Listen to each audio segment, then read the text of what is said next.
Bom dia, meus irmãos, bom dia, minhas irmãs. Deus abençoe a sua vida, a sua casa e a sua família, em nome de Jesus, amém.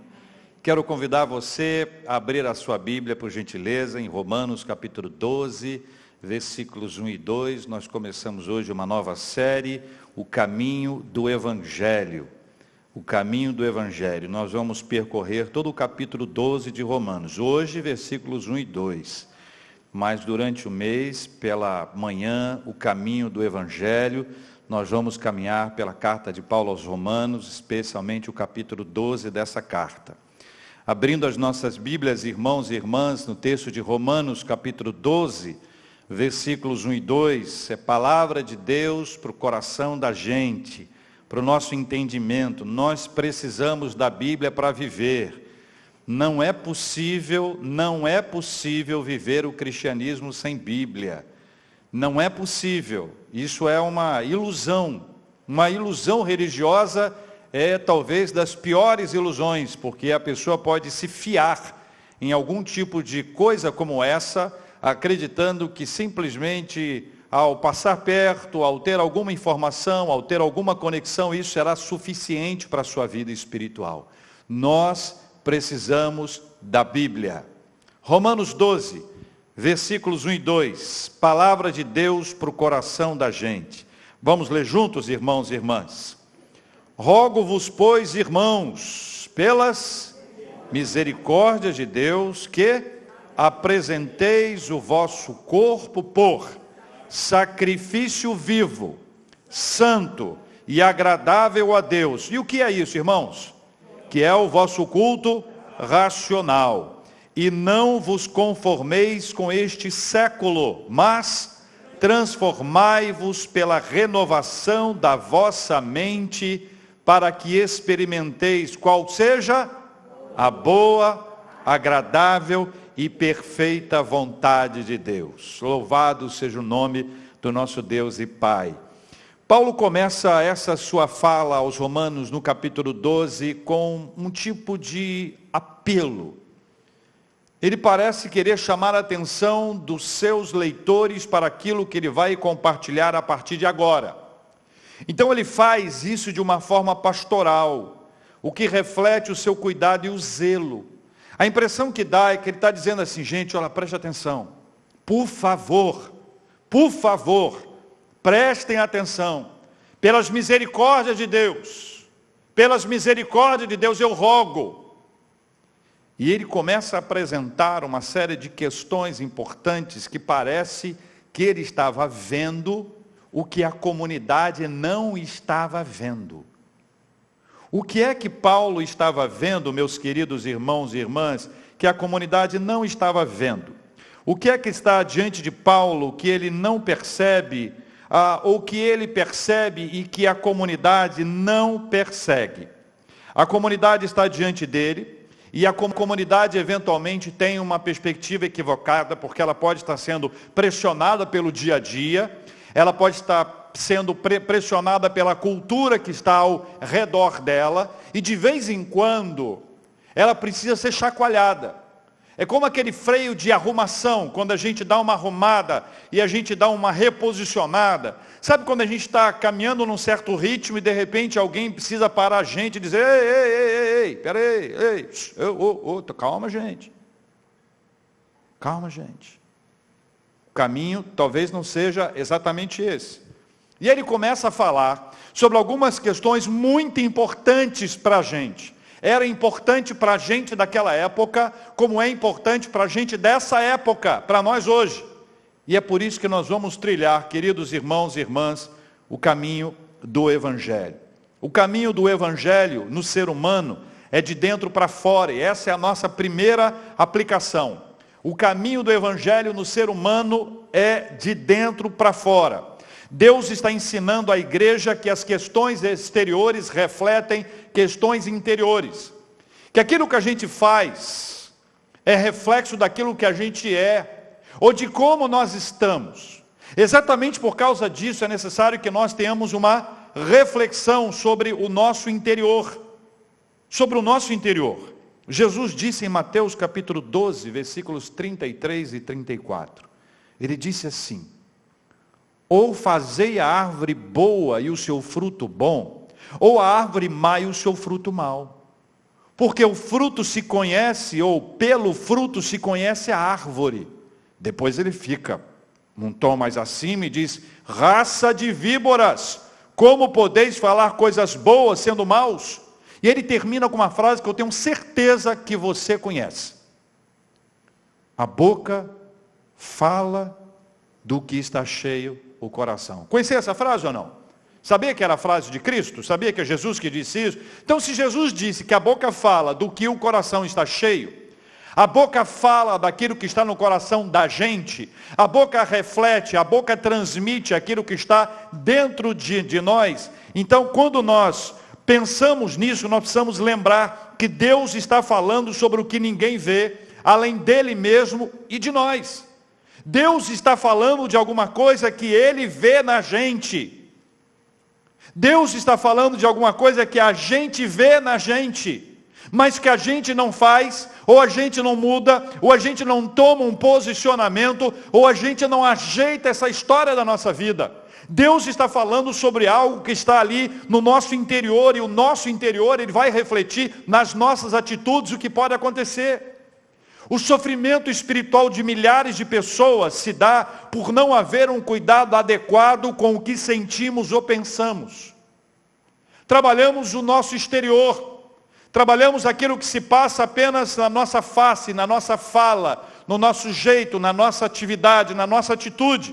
Pensamos nessa história apenas como um reflexo. Todavia, o que o Evangelho nos ensina é que se nós não tratarmos o nosso interior, ou se o nosso interior não for confrontado pelo Evangelho, nós vamos ter atitudes equivocadas e não saberemos que essas atitudes refletem um problema interior e que o problema interior só pode ser resolvido com o Evangelho de Jesus.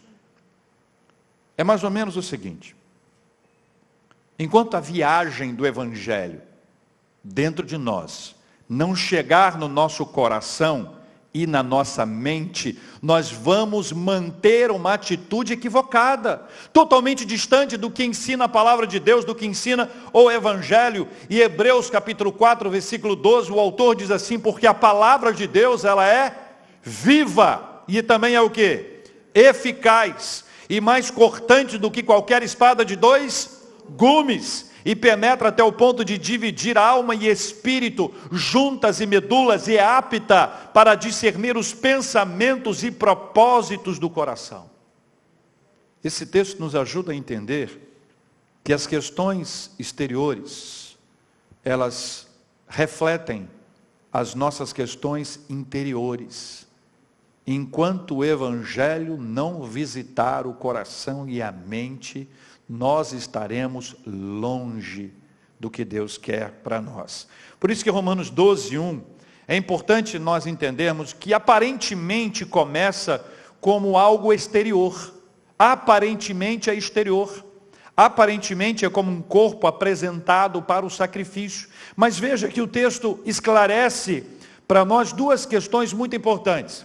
A primeira é que o sacrifício, desde que ele foi organizado, desde que ele foi implantado, lá ainda na saída do povo de Deus do Egito, todo o processo de expiação dos pecados era algo externo em razão de alguma coisa interna. Quando o sacrifício era de animais, o animal era sacrificado, o sangue do animal era o processo da expiação de algo interno. A segunda coisa que é importante que você compreenda, que o sacrifício de Jesus, ele foi visível. Ele foi visível.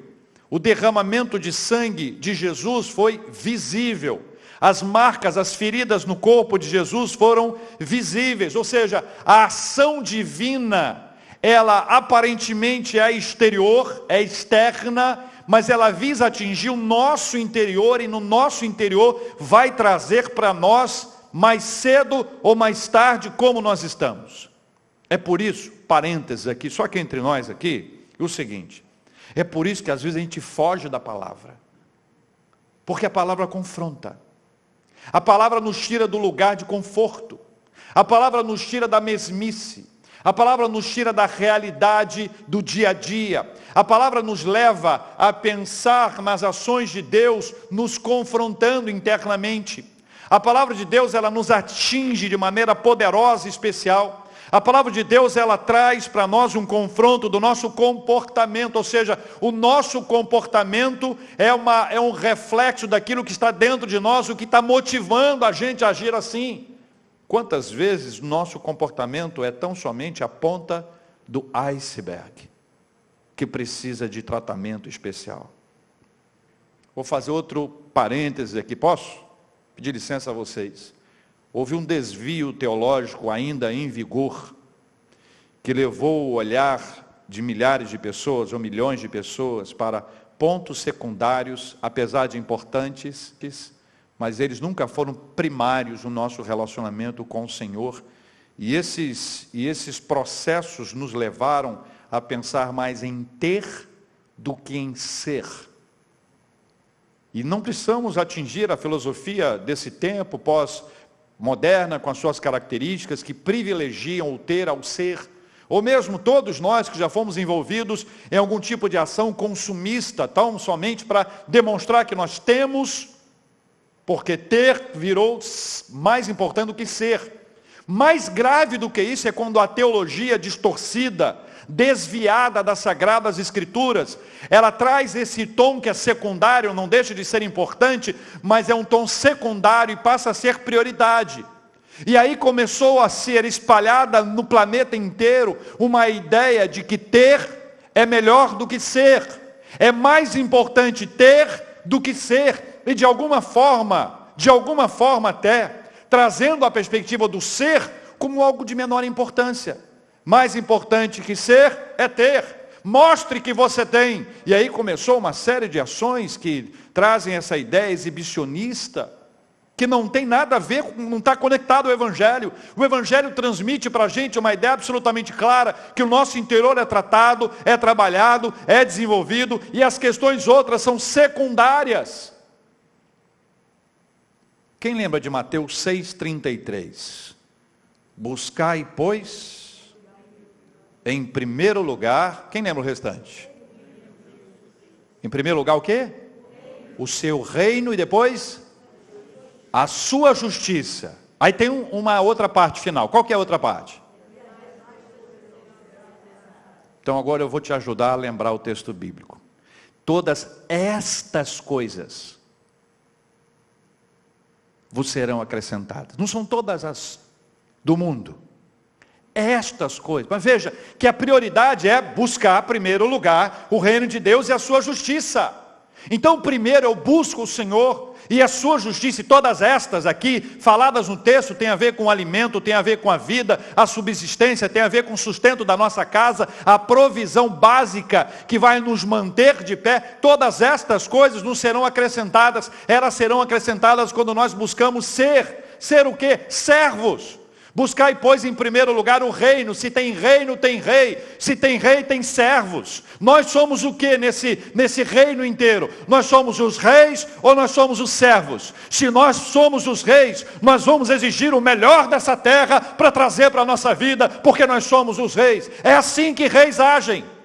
Servos não. Servos agradecem a Deus por tudo que recebem. E recebem o melhor. Mas não como exigência, não como um posicionamento, se não me der eu vou embora. Encosta Deus na parede, se Deus não der, nós vamos embora. Isso não é evangelho de Jesus. Isso é um desvio teológico, que nós precisamos ajustar na nossa mente, porque trabalha a nossa mentalidade do ser ou do ter. Não é para a gente não querer ter, mas é para botar o ter no lugar certo. Está entendendo? Vou te dar um exemplo simples. Casais, pensem junto comigo.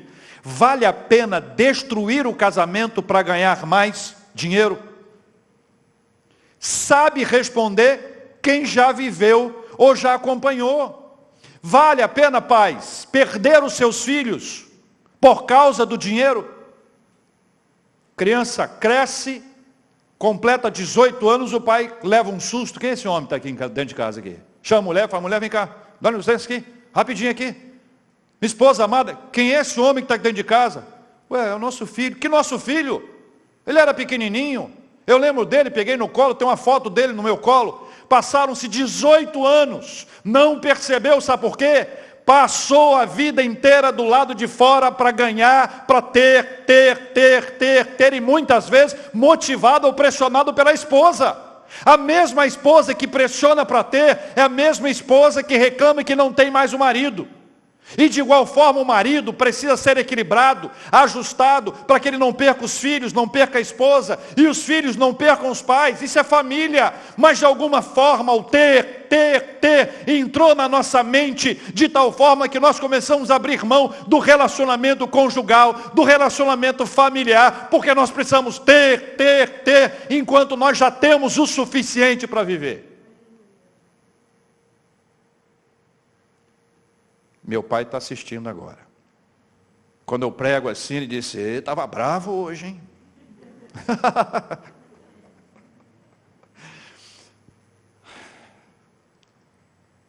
A gente tem que ver que algumas questões externas refletem problemas internos.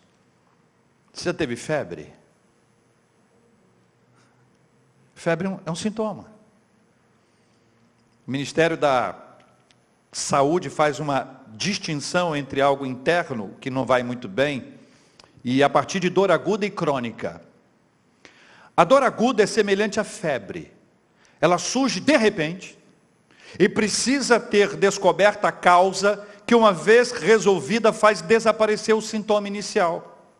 Quando ela dura mais de 6 meses, ela torna-se crônica e deixa de ter alguma função de aviso e se torna uma doença. Em ambos os casos, ela precisa ser tratada. Então a gente pode ter alguns sintomas da nossa fé, ou sintomas no nosso comportamento que refletem algumas questões internas que precisam ser tratadas. É por isso que o texto nos diz, apresenteis o vosso corpo por sacrifício vivo, santo e agradável a Deus, que é o vosso culto racional. Daí você tem um segundo passo muito importante. O sacrifício, ele é vivo, ele é santo e agradável a Deus. Esse é o modelo do Evangelho. Esse é o modelo do Evangelho. É imprescindível que haja um entendimento que Jesus assumiu o nosso lugar, ele se fez sacrifício por nós, eficiente e suficiente. Então, nenhum outro sacrifício de morte se faz necessário. Ninguém precisa mais morrer pela igreja. Um pastor muito experiente me contou que o pai dele, mineirão, ô filho, chega aqui um minutinho. Aí o filho sentou, quer conversar com você? Meu filho, quem tinha que morrer pela igreja já morreu, tá? Aí o filho pegou aquela palavra, guardou e compartilhou. Hoje eu compartilho com vocês. Jesus morreu pela igreja. A morte de Jesus pela igreja foi eficiente, suficiente. Ninguém precisa ter um sacrifício de morte. Nós podemos entregar a nossa vida para Jesus, não a nossa morte. É por isso que o texto nos desafia a entender que o sacrifício é vivo, é santo e agradável a Deus. Martinho Lutero fez uma reflexão curiosa sobre esse assunto. Lutero disse assim, ele chamou todos os sacrifícios, as obras e o culto de irracionais, se ocorrerem sem fé e sem o conhecimento de Deus. Todo culto, na perspectiva de Lutero, que não passa pela fé e pelo conhecimento de Deus, é irracional. Então você imagina a possibilidade de, ao longo da caminhada, alguém te chamar e dizer para você, olha, o culto que você ofereceu até agora, tem quantos anos de igreja? Eu tenho 357 anos. 357 anos de culto irracional. Hã?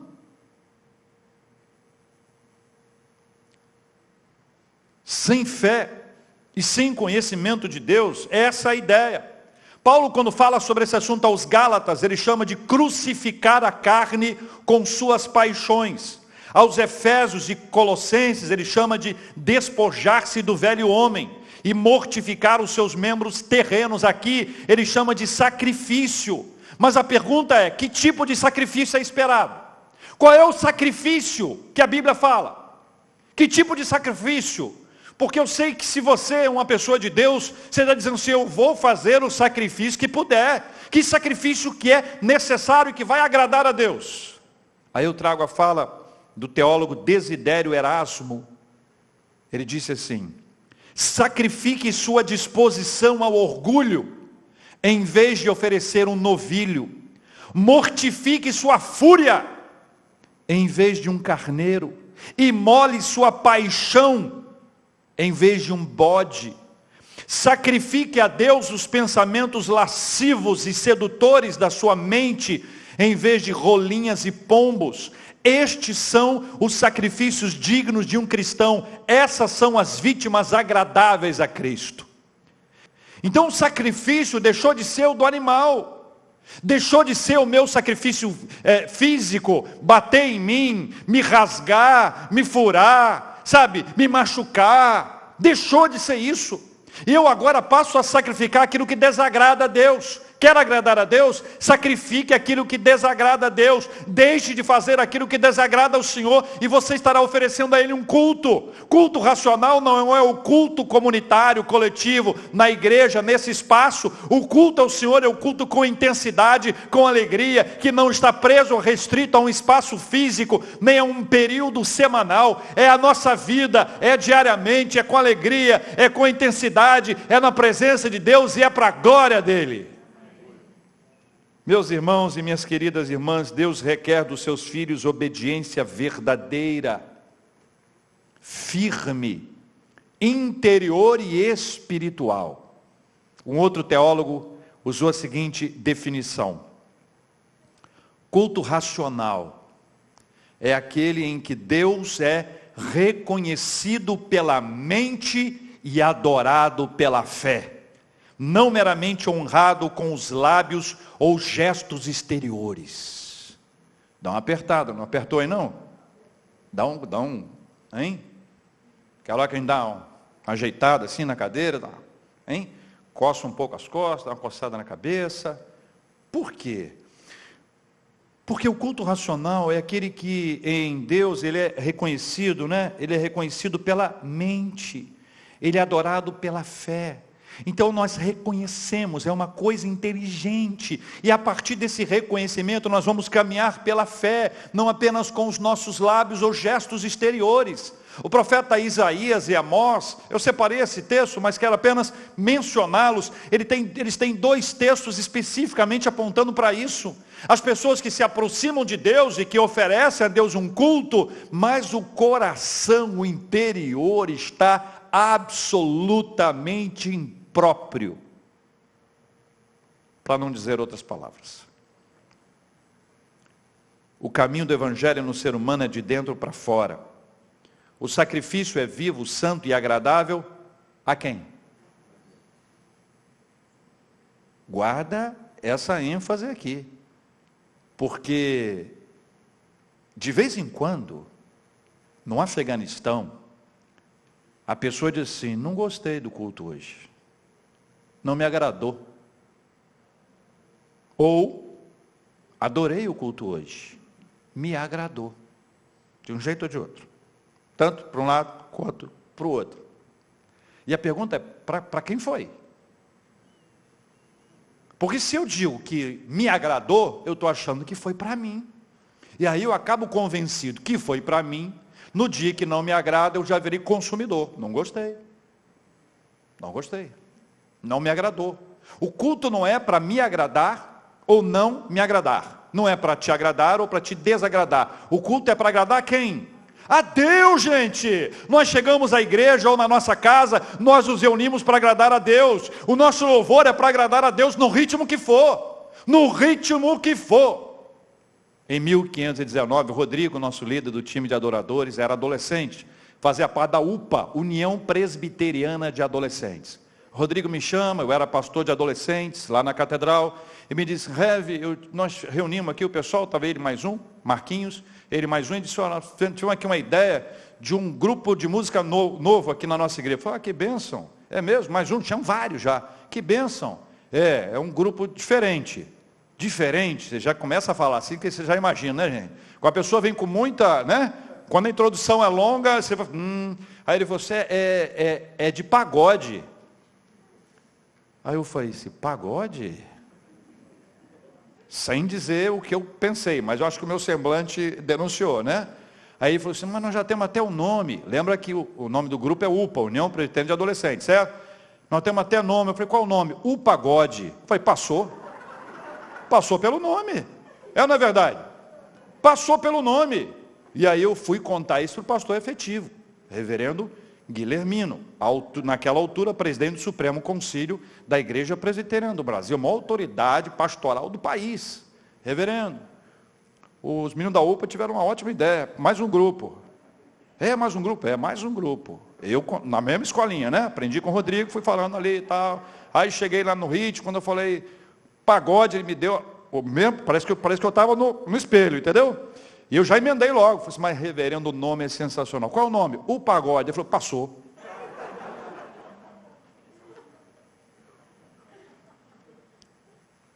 A pergunta que foi feita para os adolescentes à época foi, vem cá, é para agradar a quem? E tínhamos um combinado. Minha mãe me ensinou e eu aprendi. Nada combinado é caro. A nossa vacina está chegando, hein? Para quem estão respondendo juntinho comigo aqui. Ou já vacinou, sua vacina está chegando, hein? Agora a idade é medida pela vacinação. Já vacinou? Eu não me parecia, achei que você fosse mais nova. Não dá nem, algumas pessoas agora não querem disfarçar a idade. Os cabelos não estão sendo pintados, o salão está vazio, gente. A pessoa não quer disfarçar, mas não, vou pintar de branco mesmo, porque a hora está chegando. O que eu estava falando mesmo, Paulo?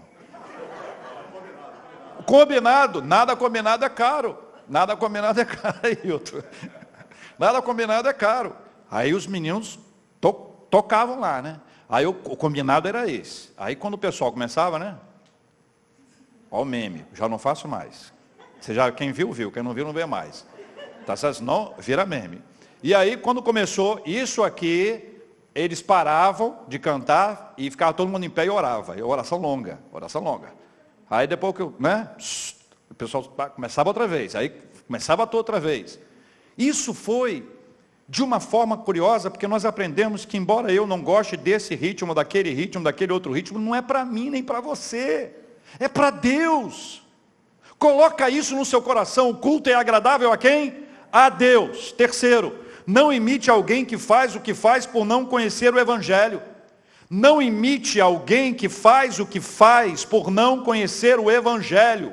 Não tome a forma da cultura dos povos, já referida recentemente. Não se conforme com esse século. Nosso amado João Calvino construiu a seguinte linha de raciocínio. Caminha comigo, por favor. Somente haverá condições para não se conformar com este século, para se vivenciar a renovação da mente e experimentar a boa, agradável e perfeita vontade de Deus, se houver o sacrifício vivo, santo e agradável a Deus, que é o culto racional. Esta é a questão identificada por ele como cerne da filosofia cristã. Somos de Deus. Então, ele diz assim, somos consagrados e dedicados a Deus, a fim de que a partir daí não pensemos, falemos, meditemos e façamos nada que não seja para a sua glória.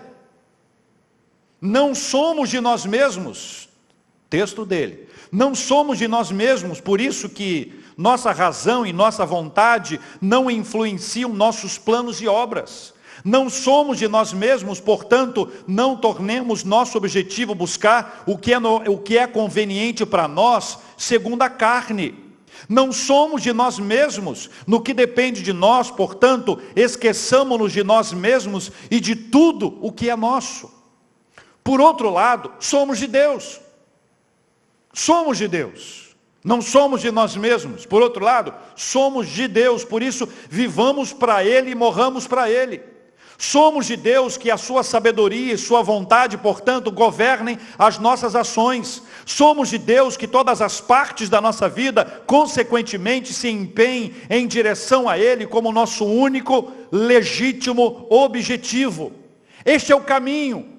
Ao perceber essa realidade, nós vamos lembrar que nós não somos de nós mesmos, que nós somos de Deus. E passamos a viver para agradar a Ele. Não existe renovação da nossa mente sem o sacrifício vivo. Ao nos entregarmos a Deus e declararmos sinceramente que somos dele, uma nova forma de enxergar a vida se manifesta. Os que assim agem descobrem que a vontade de Deus é a melhor para nós. E aí que a gente entra nessa quarta etapa. Está na hora de viver a melhor e mais extraordinária experiência da sua vida. A vontade de Deus expressa no Evangelho. A vontade de Deus expressa no Evangelho é a mais extraordinária experiência da vida. Não existe lugar melhor para estar do que no centro da vontade de Deus. Quem perde isso continua a viver segundo o seu olhar. E o seu olhar é imperfeito, o seu olhar nem sempre é bom, o seu olhar nem sempre é agradável, ou quando é, parte de um processo viciado em que o pecado já nos contaminou. A vontade de Deus é boa, por ser revestida de uma bondade que somente Deus possui. Só Deus possui, só Deus possui. O pecado nos impede de viver algo genuinamente bom. Há interferências consideráveis nisso. Infelizmente, você sabe disso, atos de bondade humana podem ser feitos com propósitos equivocados. Pessoas podem fazer coisas boas com objetivos equivocados. É verdade ou não é? Pessoa chega e diz, isso, hein? Estou achando que está estranho isso aí, tá bonzinho demais. Está boazinha demais. Está querendo alguma coisa. A vontade de Deus, ela é perfeita por ser concebida perfeitamente pelo nosso perfeito Deus. O atributo da perfeição de Deus nos ensina que Ele não pode melhorar. Para pensar nisso. Deus não tem como melhorar. Por quê? Porque Ele é perfeito. Quem tem que melhorar somos nós. Deus é perfeito. E se a vontade dele, que é a vontade dele, ele é perfeito, a vontade de Deus é perfeita, nós precisamos aprender que nós temos uma percepção imperfeita da vida, por mais perfeito que nós achemos alguma coisa. Por mais perfeito que seja um ato nosso, ele é marcado pela imperfeição. Corremos de julgar algo perfeito quando é perfeito para nós, embora o perfeito de hoje possa ser visto como imperfeito de amanhã, além do nosso perfeito não ser perfeito para outros. Eu, quando entrei em rádio, em 1513, 6 anos antes de 1519, quando eu entrei em rádio, eu fui muito elogiado. Quando eu me ouço em 1983, eu digo, meu Deus, graças ao Senhor pela tua misericórdia, porque era para ter sido demitido lá. Não era para nem ter sido admitido. Por quê? Porque eu estou olhando hoje, depois de 557 anos. Mas o que eu fiz ontem, alguém pode olhar, ou eu mesmo, daqui a 5 anos, ou 3 anos, e dizer assim, que isso? Pelo amor de Deus, é isso, no momento é perfeito, no outro é imperfeito, o perfeito para mim não é perfeito para você, você quer um arroz desse jeito, eu quero um arroz desse, para você esse está perfeito, para mim não está bom, o perfeito é esse aqui, e nós não combinamos, o meu perfeito, o seu perfeito, são perfeitos diferentes, por isso que no casamento, uma das coisas mais complexas é identificar o que é bom para um, o que é bom para o outro, o que é perfeito para um, perfeito para outro, o que é agradável para um, agradável para outro. Você sabe que uma das coisas mais complexas para isso é ar-condicionado? Olha, as outras coisas dá para resolver, entendeu? Olha, ela gosta de comida um pouquinho sem sal, você coloca o salzinho, entendeu? Agora, para dormir, aí você vê uma pessoa friorenta e outra calorenta. O ar-condicionado, temperatura X. Aí você vê um pinguim entrando no quarto e uma pessoa quase sem nada entrando no quarto. Eu disse, gente, que casal lindo, né? Interessante. É o pinguim, a outra pessoa da outra temperatura, a pessoa, pijama, touca de ninja às vezes, só tem o olho de fora, luva e meia. Você fala, gente, onde essa pessoa vai? O quarto é uma geladeira, um frigorífico, dá para botar a vacina, faz ela dentro. Por quê? Porque é isso aí, Brasil. A vontade de Deus ela é agradável, porque aquilo que agrada a Deus faz um bem enorme para nós. Um bem enorme. Agradável para Deus, um bem enorme para nós. A carne gera coisas que nos agradam, mas se não agradar a Deus, não será agradável continuamente. O que acontece? A gente tem o passo a passo dessa experiência no nosso olhar, né? O que é bom, o que é perfeito, o que é agradar para nós. Aí Deus diz assim, você não entendeu nada ainda, você não está enxergando o que eu estou enxergando. Lembra do começo do texto? Você não está enxergando o que eu estou enxergando. Você precisa se submeter para você experimentar a mais extraordinária parte da sua vida, que é a extraordinária experiência de viver aquilo que é agradável a Deus, aquilo que é bom para Deus, aquilo que é perfeito para Deus. Você não tem ideia do que é melhor. É a temperatura adequada, é o tempero perfeito, é o ritmo ajustado, tudo vai ser maravilhoso porque é a vontade de Deus. E alguém vai dizer, como é que você aguenta isso, que situação é essa, qualquer coisa, e você vai ter uma perspectiva diferente, porque você estará no centro da vontade de Deus, louvado seja o nome do Senhor. Nós temos a nossa igreja, amigos queridos, pastores, missionários, para citar um casal, o André e a Marcele. O André, formado em medicina, Marcele, formado em comunicação, depois ambos fizeram outros cursos, mas inicialmente era esse curso, até o dia que Deus tocou no coração deles e disse, vocês têm que ser missionários entre os índios.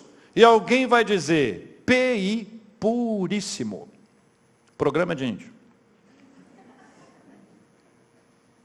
Puríssimo, saiu, não dá não, gente. Que maluquice, que deu na cabeça de vocês? Estão tristes, frustrados, brigaram com alguém aqui no Rio, para ir lá para o Amazonas. Não dá essa impressão? Que é uma fuga? Quem está do lado de fora diz, eu não concordo com isso, porque por meio da medicina ele poderia ser muito mais útil aqui no nosso meio, do que vai estar sendo lá entre... Aí começa a ver os preconceitos. Melhor não terminar a frase. Hoje em dia não pode terminar a frase, nada. Tem o lugar de fala, lugar de escuta.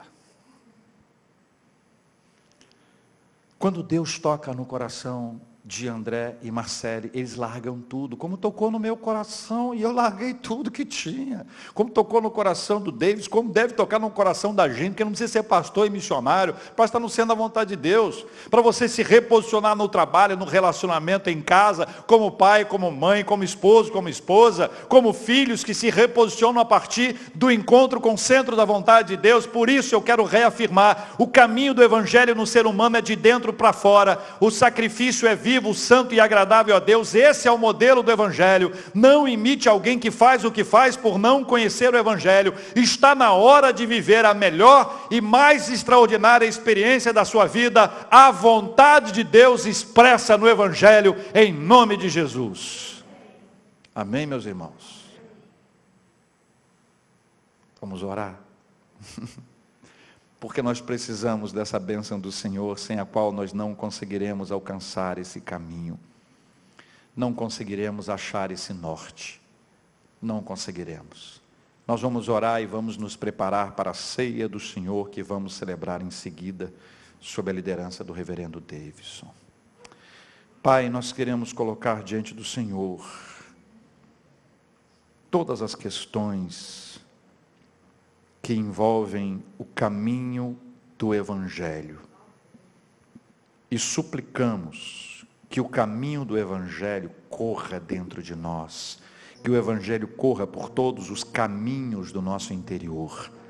E as questões exteriores que são manifestas, que refletem o nosso comportamento, que refletem no nosso temperamento, elas passem ali pelas águas do evangelho. E aquilo que foi maculado seja limpo e purificado, para nós sermos melhores pessoas, não segundo o nosso olhar, mas segundo a vontade do Senhor. Pai, nós pedimos ao Senhor em nome de Jesus, que o Teu Espírito Santo nos ajude a trilhar este caminho e que todo este caminho seja para a glória do Teu santo nome. Que o Evangelho de Jesus possa nos conduzir para um lugar saudável e muito abençoado, seja no culto ao Senhor, seja dentro da nossa casa, da nossa família, em nome de Jesus. Pai, nós oramos uns pelos outros. Lembramos, ó Deus, do Fernando lá em Manaus, do José Santos, da Margarete, do Luciano, da Mariana, da Jeane, do João Pedro, da Neuza, do Nestor, do José Carlos, do Vaguinho, da Helena, do Jatire e da Marisa, do Arisley. Oramos, ó Deus, pelos Teus filhos e filhas. Oramos pelas doces pessoas que em nosso meio pedem oração, buscam a direção e o acompanhamento do Senhor. Continua aguardando e abençoando a doce Soninha também, em nome de Jesus. Traz consolo, ó Deus, aos corações enlutados. Cuida, Senhor Deus, daqueles que estão na luta acompanhando, que sejam fortalecidos pelo Senhor. Oramos por bênção financeira na nossa casa, dentro do propósito do tempo do Senhor para nós. Tudo nós colocamos em Tuas mãos. Hoje, de forma especial, nós agradecemos pelos homens presbiterianos, cuja data é celebrada em todo o Brasil presbiteriano. Louvado seja o nome do Senhor por esses meninos valiosos e valorosos no serviço, na obra e na bênção do Senhor. Muito obrigado, Pai. Muito obrigado por tudo que o Senhor já nos deu. Aniversário de vida, de casamento, por tudo aquilo que o Senhor nos dará.